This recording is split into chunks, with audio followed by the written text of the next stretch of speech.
Leo tutaangalia somo linalosema maisha ya kiroho ya mtoaji hutoa dira ya matoleo yake. Na maisha ya kiroho ya mtoaji hayawezi kutenganishwa na kiwango au thamani ya ubora wa kila anachomtolea Bwana. Anza kutafakari, unamtolea Bwana nini? Ni ubora upi wa vile ambavyo unamtolea Bwana? Kiwango cha maisha ya kiroho cha familia ya Anania na Safira, Anania akiwa ni mume na ni mme na Safira akiwa ni mke, ilidhihirika katika mchakato tu wa ibada ya matoleo, hasa baada ya kuwa wamepata mali, maana waliuza kiwanja na kile walichokipata kilikuwa na thamani. Kiwanja hicho na kilionyesha maisha halisi ya kiroho, wao wanaishi maisha gani. Leo asubuhi pale tunapolala kuna kashelfu kana vitabu pale Pastor Simba, na kale kashelfu kuna kitabu nikiangalia nimekisahau jina, maana nikiangalia kwa haraka, lakini kuna kitu kilinivuta na nikakisoma kidogo. Anazungumza, anasema ya kwamba utoaji ambao hauna hali halisi ya kutoa ni utoaji batili. Yaani ya kwamba nini kinampelekea mtu kutoa, hali yake ya kutoa kinaweza kisifanane na jinsi vile ambavyo anaonekana kutoa. Yaani unaweza ukafanya kutoa zaka na sadaka, lakini ukiwa na mawazo potofu. Mfano, unatoa ili isionekane chombo kimepita bure, ama usionekane ya kwamba wewe ndio huwa uendi mbele kupeleka zaka na sadaka, ama unatoa ili hali unaona ya kwamba uchaguzi unakaribia, basi wataangalia jicho la kanisa ili na mimi walikute walau hii miezi ya mwisho. Hivyo yani unaweza kutenda tendo sahihi kwa mtazamo potofu. Huo sio ukamilifu. Kwa hiyo matoleo yetu tunatakiwa tukitoa, tutoe katika wazo ama mtazamo mkamilifu. Kwa hiyo sasa leo tunakwenda kuangalia Anania huyu na Safira ilikuwaje. Tutasoma kwa wakati wako katika Matendo 5 mstari wa 1 mpaka wa 2 na kuendelea. Na huyu Anania yeye alizuia kwa siri. Tendo hili hasa ndio maisha ya faraga ya familia hii walivyokuwa wanaishi. Huenda ni maisha ya mtu fulani mahali hapa katika kambi hili, ya kwamba maisha yake ya faraga ya utoaji yako namna hiyo. Kuna vitu anazuia kwa siri. Huenda kuna vitu ninazuia kwa siri, kuna matoleo ninayazuia kwa siri hata kama Bwana amenipatia. Na hivyo maisha yao ya kiroho yasiyoweza kuona na mtu yoyote ndiyo hasa yenye nguvu ya taswira ya matoleo yao. Maisha yangu yasiyoonekana na watu wengine, lakini yanaonekana na Mungu, ndio maisha halisi ya kiroho. Na hayo ndio uwakili unataka tuwe nayo, ya kwamba unahesabikaje mbele za nani? Za Mungu, na sio mbele za wanadamu. Wanadamu tunakuona kweli, unatoka mbele unatoa, lakini ndivyo ambavyo kiroho ulivyo. Sasa uwakili ni kutoa hesabu mwisho wa mambo, na tutatoa. Na hivyo ili mtu ashindwe kurudisha zaka na sadaka kamili, ni lazima azuie kwa siri. Yaani watu wote ambao hawarudishi au ambao hawarudishi zaka na sadaka kikamilifu, ni lazima wamezuia kitu fulani kwa siri. Sasa sehemu ya zaka na sadaka yako, je, unaizuia ama unaileta yote kama inavyofahamika mbele za Bwana? Mtu huyu huwa anajua kinagaubaga kwamba si mwaminifu. Wake.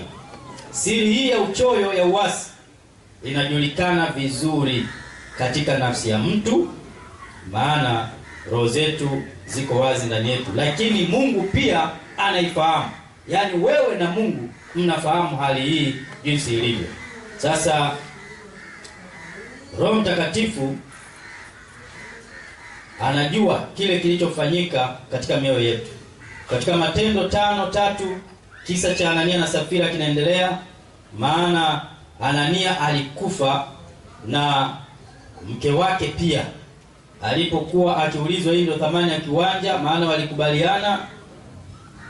Wale wanandoa Je, mnatoa zaka na sadaka? Mnajua? Maana ndio maana tunasema ya kwamba watu watoe kwa majina yao.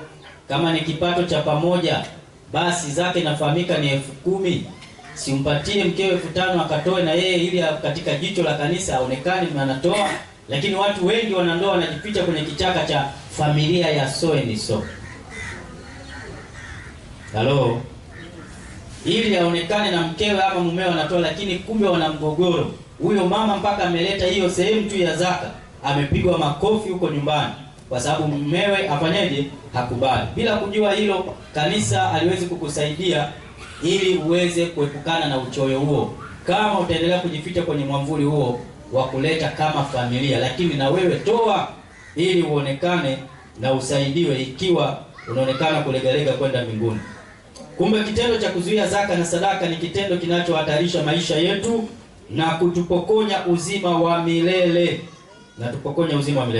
Maisha ya Nikodemo, baada ya kuangalia maisha ya Anania na Safira, jinsi walivyodanganya, na waliambiwa tu ya kwamba hawakumdanganya Petro, bali walimdanganya nani? Roho Mtakatifu, walimdanganya Mungu. Kwa hiyo hata mimi na wewe tukizuia, hatujidanganyi wenyewe, hatumdanganyi mchungaji, muwazini wa kanisa au mashemasi, bali tunamdanganya nani? Roho Mtakatifu, tunamdanganya Mungu, ambaye mimi na yeye tunazijua hali zetu. Alafu ndio huyo tunakutana naye siku ile ya mwisho. Unafikiri tutapataje kupona? Maisha ya Nikodemo aliyekuwa Farisayo katika Yohana 3 ukisoma ni anatufundisha somo zuri ambacho Mungu alitarajia kiweze kutendeka. Nikodemo alikuwa mtoaji mzuri sana wa mapato yake kwa mujibu wa taratibu, maana alikuwa ni Farisayo. Ukisoma Mathayo 23:23 utaona jinsi walivyotoa hawa Mafarisayo. Hata majani ya mchicha inabidi yahesabiwe vizuri, ili usije ukala jani ambalo ni zaka. Halo? Lakini si michicha inayoota tu hapo tunachukua, tunachemsha, tunaendelea na maisha. Lakini wao waliona hata haya kuna kilicho cha nani? Cha Mungu. Kuna kilicho cha Bwana hapa. Ndio maana tunaambiwa haki yetu isipozidi ya Mafarisayo, hatuwezi kuona ule ufalme wa nini? Wa mbinguni. Walichokuwa wanashindwa ni ile rehema na kutambua ya kwamba Kristo ni Bwana.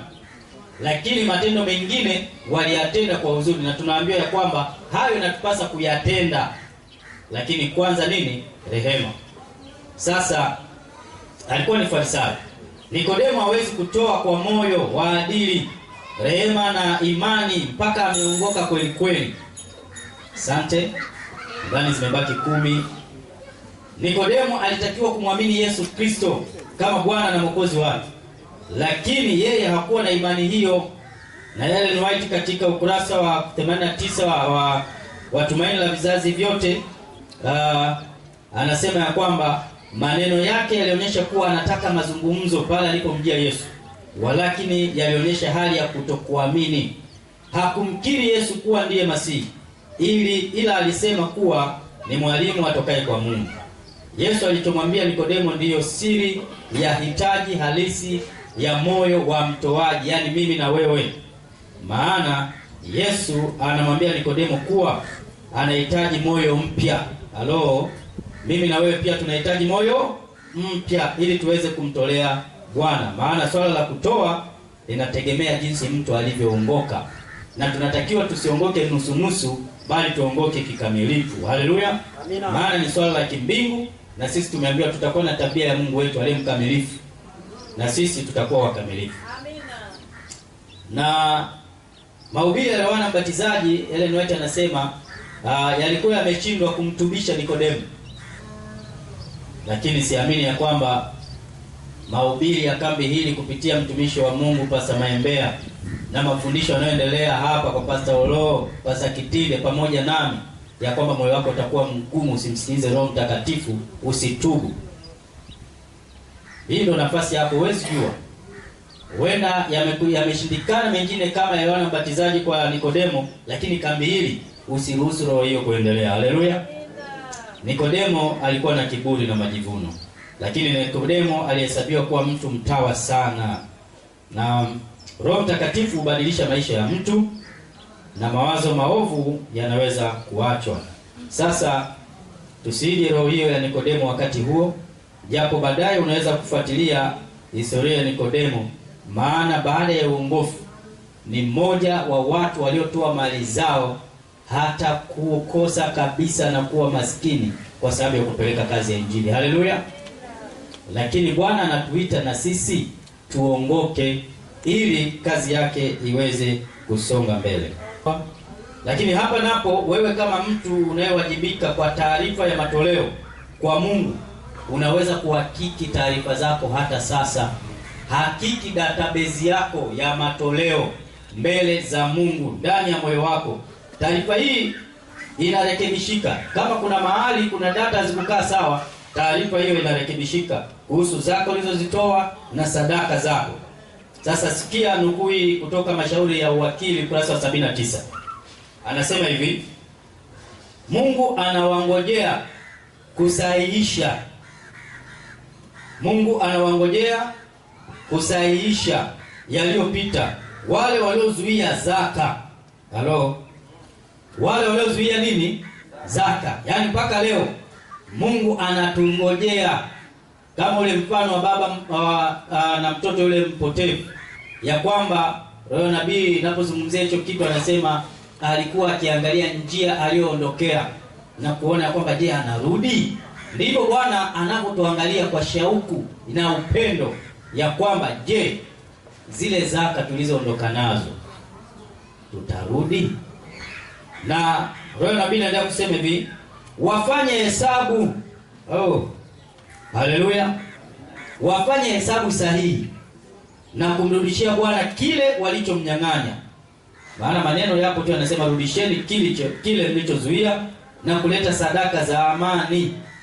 Kwa hiyo kama kuna zaka ulizuia, hiyo Bwana anaisubiri. Piga hesabu. Hata kama ni miaka 10 sasa umekuwa ukizuia, tupige hesabu. Halafu hesabu tunayoipata tuanze kuleta urudishe. Wangapi wamenielewa? Nipungie mkono. Naamini kuna vya kurudisha kwa Bwana hapa. Usikubali kuchelewa na kusikiliza sauti ya yule mwasi Shetani. Si muda mrefu wito utatolewa wa kufunga hesabu na utaulizwa unadaiwa nini na Bwana wako. Nilisoma Mashauri ya Uwakili ukurasa wa 69 na hapa ni ukurasa wa 79 pia. Rafiki, hali yako ya uchoyo au unyofu wa matoleo unaijua vizuri. Mimi naijua na wewe ya kwako unaijua. Na maandiko yanasema katika Wakorinto wa kwanza 2:11 kwamba maana ni nani katika binadamu ajuaye mambo ya binadamu ila roho ya nani?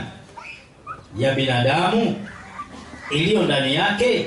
Kwa hiyo unayajua. Kama huwa unazuia zaka na sadaka unajua. Kama huwa unaleta kikamilifu pia unafanyaje? Unajua. Usijifanye hujui. Usipotezee.